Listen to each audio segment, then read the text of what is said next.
एक बच्चा था, उसको बहुत गुस्सा आता था। एक बार उसके फादर ने उसको कुछ कील का, नेल्स जो दीवार में या लकड़ी में ठोकते हैं ना, उनका एक पैकेट दिया और उससे कहा, तुमको अब जब जब गुस्सा आए ना तो तुम ये एक कील बाहर फेंस पे ठोक देना। बच्चे ने कहा ठीक है। पहले दिन बच्चे ने 37 कील फेंस पे ठोक दी। उसके फादर को ये रियलाइज़ हुआ कि बच्चे को वाकई बहुत ज़्यादा एंगर इश्यूज़ है, लेकिन उन्होंने कहा चलो देखते हैं ये एक्सपेरिमेंट कैसा रंग लाएगा। दिन गुजरते गए, हफ्ते बीतते गए और धीरे धीरे उसके फादर ने नोटिस करा कि फेंस पे रोज़ की तादाद में कीलों की संख्या कम होने लगी थी। और एक दिन वो बच्चा अपने फादर के पास आया और उनको बोलता है कि आज मैंने एक भी कील नहीं ठोकी फेंस पे। उसके फादर ने कहा, अरे वाह, शाबाश, अब क्या तुम मुझे बताना चाहोगे कि तुमने कीलें ठोकना कम क्यों करा और अल्टीमेटली कील ठोकना बंद क्यों करा? तो बच्चे ने बताया कि मुझे ये रियलाइज़ हुआ कि गुस्सा करने से ज़्यादा मेहनत का काम है कील ठोकना। तो धीरे धीरे मैंने अपने गुस्से को काबू में करना शुरू करा ताकि कम कीलें ठोकनी पड़ें, और इससे मुझे हैबिट पड़ती गई और एक पॉइंट ये आया कि अब मैं गुस्सा नहीं शो करता हूँ। तो उसके फादर ने कहा, वेरी गुड, शाबाश। तो उसके फादर ने कहा, तुम अब ऐसा करो कि अब तुम जब जब गुस्सा कंट्रोल करते हो ना, तब तब तुम इस फेंस से एक एक कील निकालना शुरू कर दो। तो उसने कहा ठीक है। ऐसे ही दिन गुजरते गए, हफ्ते बीतते गए और एक दिन बच्चा अपने फादर को पकड़ के फेंस के पास लेकर आया और उसने उनको दिखाया कि सारी कीलें उसमें से हट गई हैं। तो उसके फादर ने कहा, वेरी गुड, अब तुम गुस्सा कंट्रोल करना भी सीख गए। तो उसके फादर ने कहा, अच्छा अब तुम इस फेंस को देखो और मुझे बताओ कि तुम्हें क्या दिखता है।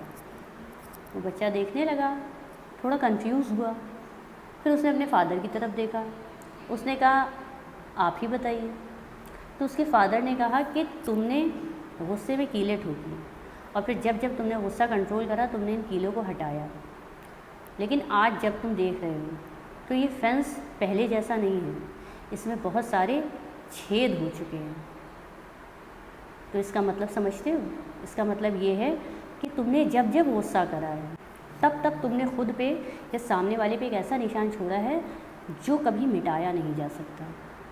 गुस्से में हम जो भी कुछ करते हैं वो उस समय पर, उस वक्त पर, उस इंसान पर और हमारे ऊपर भी एक ऐसा निशान छोड़ देता है जिसको हम कभी मिटा नहीं सकते। आप गुस्से में सामने वाले को अगर तकलीफ़ देते हैं और उसके बाद आप चाहे जितना उससे सॉरी बोल लें, लेकिन आप वो ज़ख्म, वो तकलीफ़ का निशान मिटा नहीं सकते। इसलिए गुस्सा नहीं करना चाहिए। Anger is like a strong wind, it calms down after a while, but lots of branches are already broken. ये कोट है रूमी का।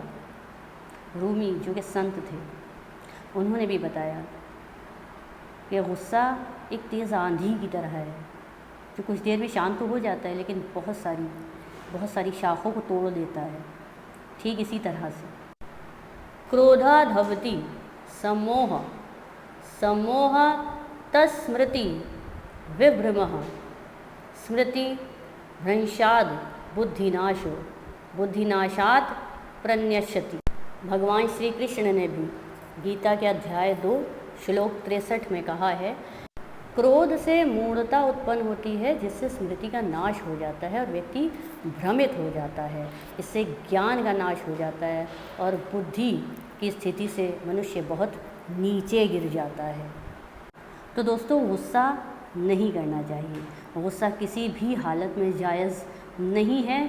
जब भी गुस्सा आए उसको कंट्रोल करें, क्योंकि गुस्से में कही गई बात, गुस्से में की गई हरकत हमेशा के लिए नुकसानदायक होती है। उम्मीद करती हूँ इस कहानी से आपको नसीहत ज़रूर मिली होगी। वीडियो अच्छा लगा है तो लाइक करिएगा, शेयर भी करिएगा दोस्तों के साथ। शुक्रिया।